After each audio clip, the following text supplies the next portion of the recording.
Welcome back students. So as you know that we are discussing about chapter number 3 synthetic fibers and plastics, clear? And in previous classes we had discussed about synthetic fibers, got it? So today we will discuss about plastics. हम लोग आज discuss करेंगे बेटा plastics के बारे में. So let's see what is a plastic. We can say that a material that can be molded into desired shape. बेटा कोई भी मटेरियल है जिसको हम लोग मोल्ड करके अपनी डिजायर्ड शेप और साइज में ला सकते हैं and can be drawn into fibre, या तो उसे हम फाइबर के फॉर्म में कन्वर्ट कर सकते हैं, तो वो मटेरियल क्या कहलाएगा बेटा? That is known as plastic. Clear? Second thing, all these materials are made up of polymers. We had studied before this. Synthetic fibers and plastics are made up of polymers. Clear? And main source of plastics is crude oil बेटा. इसका जो main source है वो क्या है? Crude oil है. Clear? Next, let's see its classification on the basis of reaction to heat. Means ये heat के साथ कैसे react करेगा. On the basis of that, we will study two types of plastics. First one is thermoplastics and second one is thermosetting plastics. Clear? What will happen in thermoplastics? In thermoplastics, we can mold it into different shapes repeatedly. Like बेटा हमारे पास plastics हैं तो two types के हैं. First जो है thermoplastics, इसको हम लोग क्या कर सकते हैं, कई बार इसे हम लोग मोल्ड करके डिफरेंट शेप्स में रिपीटेडली यूज कर सकते हैं. ठीक है? For example polythene and PVC. PVC means बेटा पॉलीवाइनाइल क्लोराइड होता है.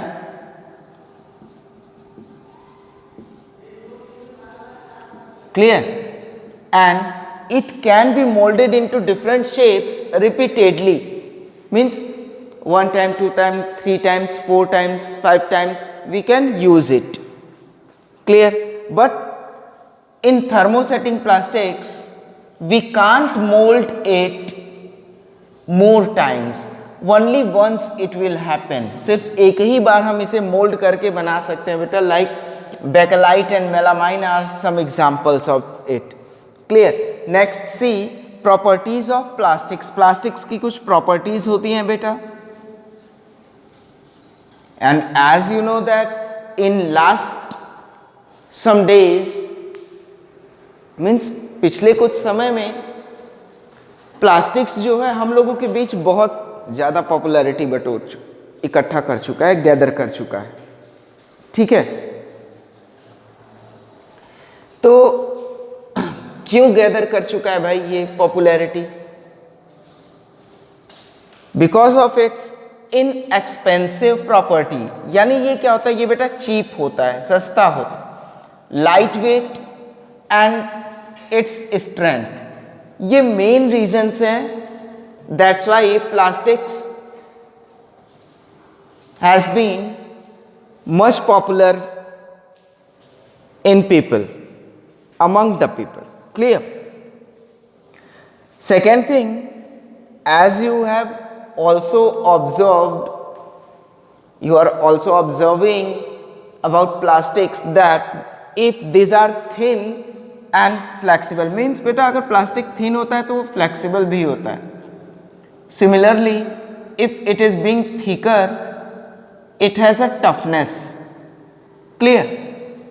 प्लास्टिक्स जो होते हैं वो रफ भी होते हैं, स्मूथ भी होते हैं, ट्रांसपेरेंट भी होते हैं और कलर्ड भी होते हैं. Clear? So these are some properties of plastics. One more thing is with us, it is durable. बेटा ये ड्यूरेबल होता है. क्यों ड्यूरेबल होता है बेटा? क्योंकि ये क्या होता है, नॉन बायोडिग्रेडेबल है. It can not be decomposed by the action of micro organisms. It can't be decomposed. Clear? Next, waterproof and insoluble in water. बेटा ये वाटरप्रूफ होता है, इनसॉल्युबल होता है वाटर में. That's why we use to make such materials that are water resistant by the help of these plastics. Clear? And next is these are poor conductors of heat and electricity. ये बेटा बहुत ही गंदे conductors होते हैं heat और electricity के. That's why we use them like first one heat की बात करें. जब ये हीट का पुअर कंडक्टर है बेटा तो हम इसका यूज कहाँ करते हैं. आप लोगों ने घरों में देखा होगा कि जो हमारे यूटेंसिल्स होते हैं, सो यूटेंसिल्स के जो हैंडल्स होते हैं बेटा उन पे एक टाइप का प्लास्टिक होता है. क्लियर? तो हम वहाँ पे यूज करते हैं because that do not conduct electricity and heat. Clear? And one more thing, electricity की बात करें, so you have seen that wires, जो वायर्स होते हैं electric wires and some electric appliances also they have been coated with plastics. Got it? Next, corrosion free, as they do not react with water and air. बेटा ये corrosion free होते हैं and they do not react with water and air. That's why we used to put chemicals, some chemicals in bottles made up of these. Clear? Let's see one more thing. जैसा कि हम लोगों ने बेटा ये तो डिस्कस कर लिया कि भाई प्लास्टिक्स हमारे बीच में पॉपुलर है. ठीक है, मोस्टली हम लोग देखते हैं कहीं भी जाएंगे हम यही पाएंगे प्लास्टिक का यूज जरूर हुआ है. Got it? But what will happen with the excess use of plastics. बेटा हम आप लोगों से जब भी बातें होती हैं तो हमने हमेशा कहा है कि anything if you are going to do in excess that will be harmful for you. किसी भी चीज की अति जो होती है, अधिकता जो होती है, वो हमारे लिए नुकसानदायक होती है, हार्मफुल होती है. ठीक है? So there are some problems with plastics and what are they. First thing, widespread use and non biodegradable nature. पहली चीज तो बेटा ये है कि widespread use and non biodegradable nature जो प्लास्टिक का है, तो ये हम लोग सभी जानते हैं कि ये बहुत ज़्यादा जगहों पे यूज हो रहा है. ठीक है, और इसका नेचर क्या है, बायोडिग्रेडेबल है, ये डिग्रेड नहीं होगा.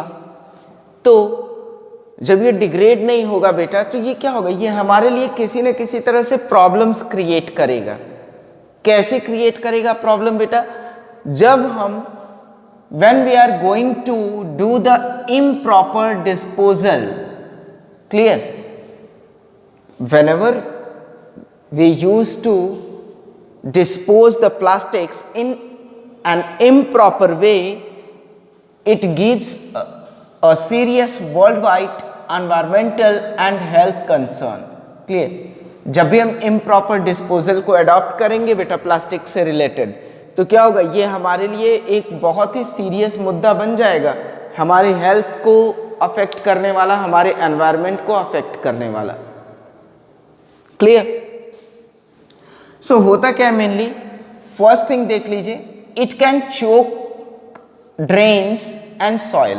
बेटा ये ड्रेन्स को चोक कर सकता है, सॉइल को चोक कर सकता है. तो ड्रेन्स को चोक करेगा बेटा क्या होगा, हमारे यहाँ जैसे वाटर लॉगिंग हम लोगों ने पढ़ा था चैप्टर 1 में, तो वैसे वाटर लॉगिंग जैसी समस्या आ जाती है. Same thing is with us if it chokes the soil. Soil को भी यदि ये चोक करता है तो क्या होगा, सेम थिंग विल हैपन. लेकिन दोनों की केस में क्या होगा, हमारे लिए दोनों हार्मफुल है, क्योंकि ड्रेन्स का वाटर जब भी मतलब गैदर होगा, कलेक्ट होगा, तो that will going to produce a lot of diseases. And similarly with soil, soil के अंदर जब वाटर परकोलेट नहीं होगा, एब्जॉर्ब नहीं कर पाएगी सॉयल, तो क्या होगा, यदि जो प्लांट्स हैं, जो रूट्स हैं प्लांट्स की, वो क्या करेंगी, वो ब्रीथ नहीं कर पाएंगी. सो इन दिस वे ये हुआ ना हमारे लिए हार्मफुल, क्योंकि ये क्या कर रहा है, एक तरफ डिजीज प्रोड्यूस कर रहा है, दूसरी तरफ जो हमारे प्लांट्स ट्रीज हैं उनको भी क्या कर रहा है, नुकसान पहुंचा रहा है। और जब वाटर पर्कोलेशन बंद होगा बेटा तो क्या होगा, जो हमारा वाटर टेबल है वो भी डिक्रीज करने लगेगा। तो बहुत सारी प्रॉब्लम्स है अगर देखी जाए तो। और ये सारी प्रॉब्लम्स किससे रिलेटेड है, यूज से नहीं रिलेटेड है। मैंने आप लोगों को बताया भी है कि कोई भी चीज आप कंज्यूम करिए, मिस यूज उसका नहीं होने दीजिए, ठीक है। क्योंकि ये जो इम्प्रॉपर डिस्पोजल है ये क्या है, ये एक टाइप का मिस यूज है। सपोज जैसे एक छोटा सा एग्जांपल है कि आप सभी लोग में से मैक्सिमम लोग ऐसा करते ही होंगे। रैपर्स होते हैं, बिस्किट्स हो गए, चॉकलेट्स हो गए, चिप्स हो गए, फूड प्रोडक्ट्स की ही बात करते हैं, जो फूड स्टफ्स हम लोग यूज करते हैं, वो क्या करते हैं, फूड तो भाई जो भी whatever the material that we had eaten already, but what will we do with the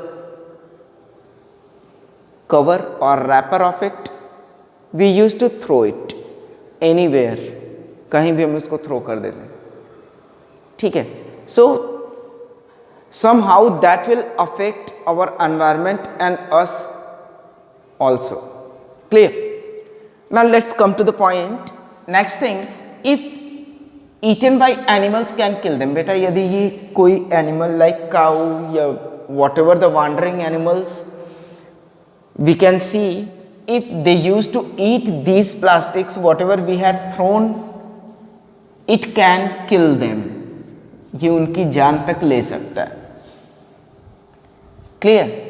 next है कंटेमिनेट फूड स्टफ। बेटा ये क्या करता है, ये फूड स्टफ्स को भी कंटेमिनेट कर देता है, ठीक है। क्यों, क्योंकि because of poisonous dyes, whatever the dyes, whatever the chemicals that is being used during the manufacture of plastics, that is being absorbed in food, clear।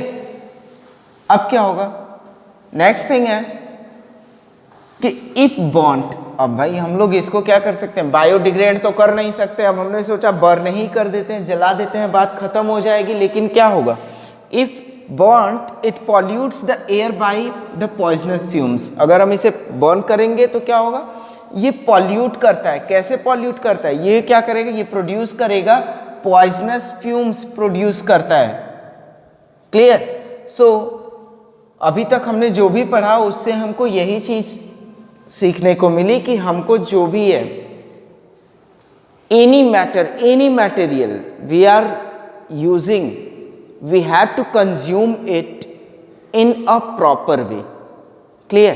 और बेटा और दूसरी चीज क्या करेंगे, जब हम यदि उसका जो रैपर है, कवर है, whatever the waste part of that material, we have to dispose them in a proper way, हमें उसे एक प्रॉपर तरीके से डिस्पोज करना चाहिए, क्लियर रहेगा। Next conservation actions. अब भाई बात करते हैं, जब भी कोई प्रॉब्लम होती है, वर्ल्ड वाइड हो गई या नेशन वाइड हो गई या फिर हम स्टेट वाइज या फिर डिस्ट्रिक्ट वाइज कर लें, तो जब भी कोई प्रॉब्लम होती है तो उससे रिलेटेड कुछ कंजर्वेशन एक्शंस भी होते हैं। सो फर्स्ट कंजर्वेशन एक्शन क्या होगा, we have to reduce the amount of plastic used in packaging. बेटा सबसे पहली चीज़ तो जो भी पैकेजिंग के फॉर्म में प्लास्टिक यूज़ हो रहा है उसको हमें रिड्यूस करना होगा, क्योंकि यू ऑल नो दैट सबसे ज़्यादा यूज़ कहाँ पे होता है, प्लास्टिक्स का पैकेजिंग में होता है, क्लियर। कहीं भी आप जाइए, फूड स्टफ लेने जाइए, कपड़े लेने जाइए, सब्जी लेने जाइए, anything if you are going to purchase, you will found that it has been packed in a plastic, so you have to reduce its use, clear। Second thing, encourage the recycling and reuse। recycling और reuse हमें encourage करना चाहिए। recycling means बेटा suppose that कि कोई भी plastic से बना हुआ मटेरियल है, तो हम जानते हैं यदि कि वो प्लास्टिक यदि रिसाइकल हो सकता है तो हम उसे रिसाइकल करके रीयूज कर सकते हैं। Next, encourage people to use own bags और पेपर बैग्स। मोस्टली हम लोग ये देखते हैं बेटा कि हम लोग जाते हैं मार्केट तो विदाउट बैग चले जाते हैं, ठीक है। अब जाएंगे तो वो शॉपकीपर जो होगा वो हमें प्लास्टिक बैग्स में देता है, ठीक है। बट हम ये कर सकते हैं, we can do one thing कि हम अपना बैग खुद कैरी करें, और जब हम अपना बैग खुद कैरी करेंगे तो क्या होगा, ये जो है, जो amount of plastic that is being used, it has been reduced. Clear? And mostly we have to prefer paper bags. Clear? Because these can be degraded easily.